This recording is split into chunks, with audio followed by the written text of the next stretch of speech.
அன்பியும் YouTube இல்லந்தோறும் இறைசாட்சி, உள்ளந்தோறும் மகிழ்ச்சி. உலகில் 5 கோடிக்கும் அதிகமானோர் மனித வர்த்தகத்தால் பாதிப்பு. ஜூலை 30 ஐநா-வின் உலக மனித வர்த்தகத்திற்கு எதிரான நாளாக கடைபிடிக்கப்பட்ட வேளை, தலித்தாக்கும் திருத்தந்தை 23ஆம் ஜான் சமூகம், ஐக்கிய நாடுகள் போதைப்பொருள் மற்றும் குற்றத்திற்கான அலுவலகம் UNODC ஆகியவை தற்போதைய நிலைமை குறித்த அறிக்கைகளை வெளியிட்டுள்ளன.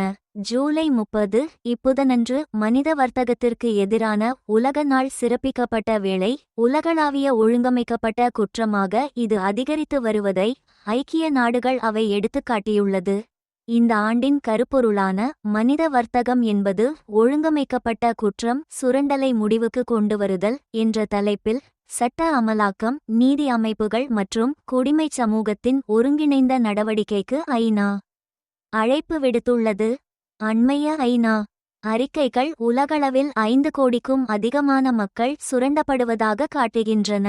மேலும் 2019 மற்றும் 2022 ஆண்டுகளுக்கு இடையில் கட்டாய உழைப்பு 47 விழுக்காடு அதிகரித்துள்ளது என்றும், பாதிக்கப்பட்டவர்களில் 61 விழுக்காட்டினர் பெண்கள் என்றும் சுட்டிக்காட்டப்பட்டுள்ளது.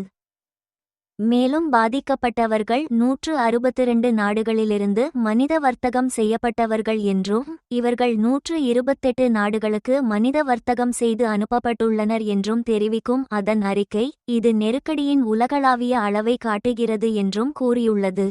மோதல், காலநிலை மாற்றம், நாடுகடந்த குற்றங்கள் ஆகியவை இந்த மனித வர்த்தகத்திற்கு முக்கிய காரணிகளாகும் என்றும், 2020 முதல் 2023 வரை ஆண்டுகளுக்கு இடையில் மனித வர்த்தகத்தால் பாதிக்கப்பட்டுள்ள 2 லட்சம் பேர் வரை அடையாளம் காணப்பட்ட போதிலும், இன்னும் பலர் இந்த எண்ணிக்கையில் மறைந்துள்ளனர் என்றும் எச்சரித்துள்ள ஐநா, வலுவான சட்டங்கள், சிறந்த எல்லை தாண்டிய ஒத்துழைப்பு மற்றும் சிறப்பான தொழில்நுட்ப பயன்பாடு ஆகியவற்றை இதற்கான தீர்வுகளாக வலியுறுத்தியுள்ளது.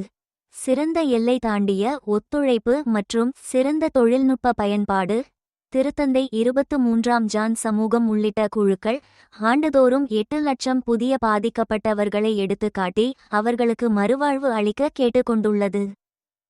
துறவடத்தாரின் பன்னாட்டு அமைப்பால் நடத்தப்படும் தலித்தாக்கும் என்ற அமைப்பு கடந்த 2024ஆம் ஆண்டில் ஏறத்தாழ 9,40,000 பேருக்கும் 47,000 உயிர் பிழைத்தவர்களுக்கும் உதவி வழங்கியுள்ளது மற்றும் கானா மற்றும் பிரேசில், கானா அண்ட் பிரேசில் போன்ற நாடுகளில் உதவும் பணிகளை விரிவுபடுத்தியுள்ளது.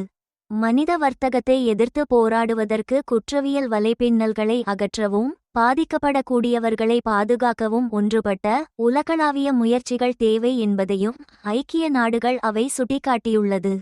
இந்த அன்பியம் யூடியூப் சேனலை நீங்கள் ஷேர் பண்ணுங்க, சப்ஸ்கிரைப் பண்ணுங்க, லைக் பண்ணுங்க. Wish you all the best.